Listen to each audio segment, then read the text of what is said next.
Magandang araw na naman pong muli sa inyong lahat mga ka-vlog, boss, idol, regular viewer, silent viewer at kasama na rin po ang lahat ng mga OFW.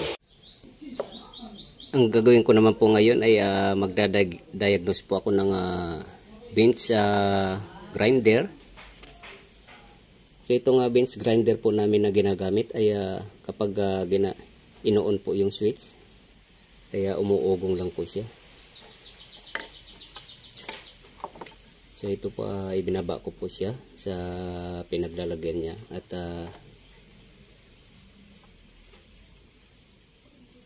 binivisual inspection ko po.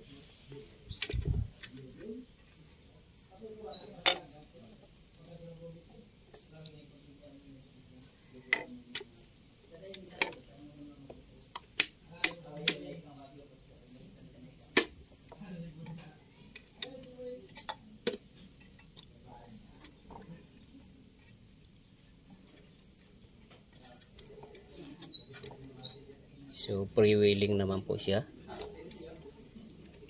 At yung kapasitor niya ay wala po siyang indikasyon na may lumobo or sunog. At itong switch naman niya ay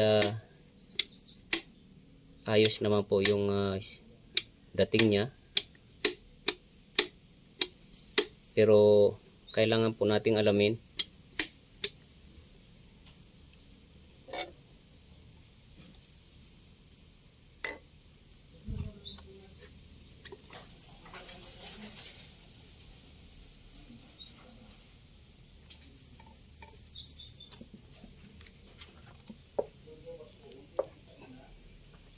test po natin.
So nagtataka po ako ngayon ay gumana po siya ngayon.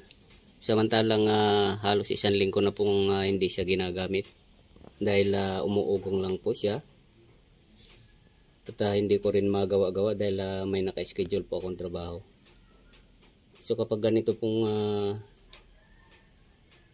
po yung ipinapakita niya ay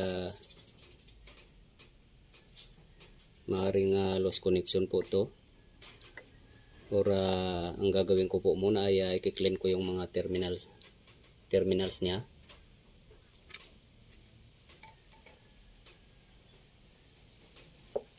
kasi umaandar po siya ngayon. Mahirap po ano yung problema, mahirap hanapin ngayon dahil gumana po siya nung binuksan ko. So ang gagawin ko po ngayon ay mag-contact cleaning na lang po muna ako.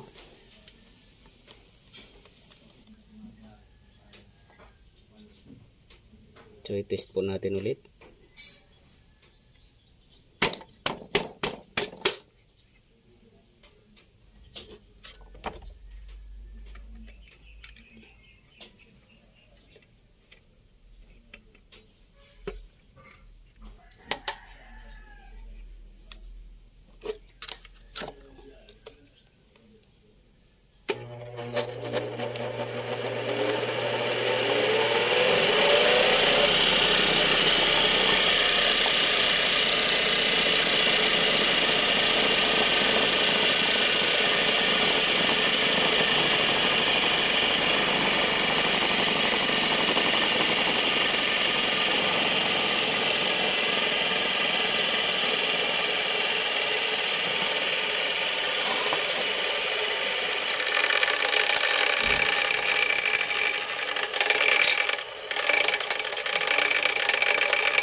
So hindi po nagpakita ngayon yung problema niya. So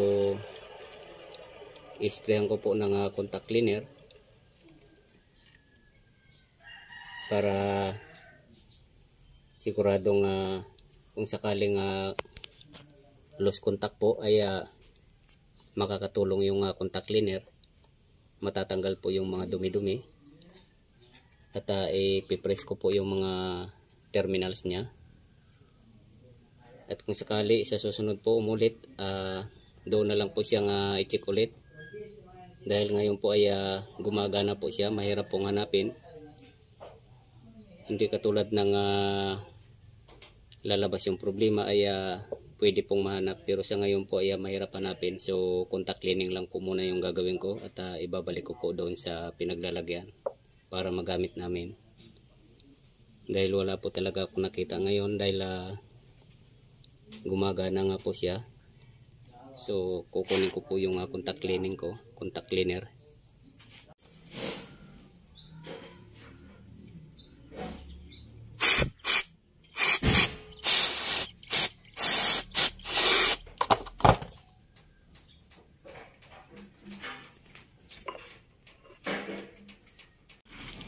So ngayon ay tapos ko na pong nalinis yung terminals ng contact cleaner. Na-sprayan ko na po siya. So itatry po natin ulit nang wala pong kapasitor nakalagay. Kung ano pong reaction niya. So kapag umugong lang po, iikutin ko po siya dito. So kapag gumana po siya, ibig sabihin na wala pong problema yung motor niya. Dahil yung pinaka kapasitor po niya ay wala po siya, kaya kailangan ko pa siyang alalayan ng kamay para umikot po siya.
So hanggang ngayon po ay wala pong lumalabas na problema. So mahirap po talaga hanapin. So hihintayin ko na lang po kung pag nasira siya ulit. At ilalagay ko na po yung capacitor.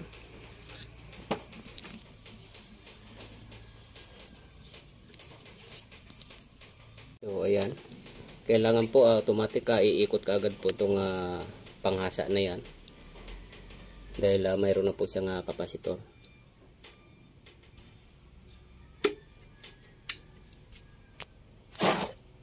Hindi makasaksak.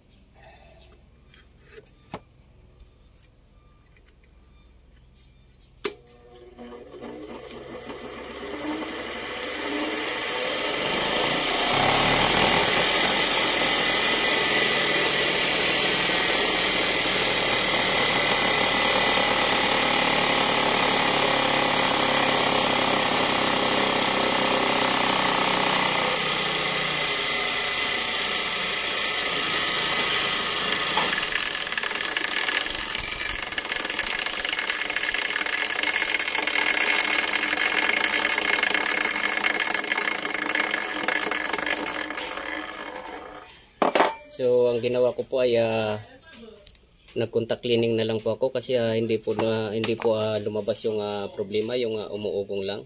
So hintayin ko na lang po sa susunod. So hanggang dito na lang po muna ang video kong ito. Please like, subscribe na lang po and hit notification bell para sa susunod na mga video. God bless all po.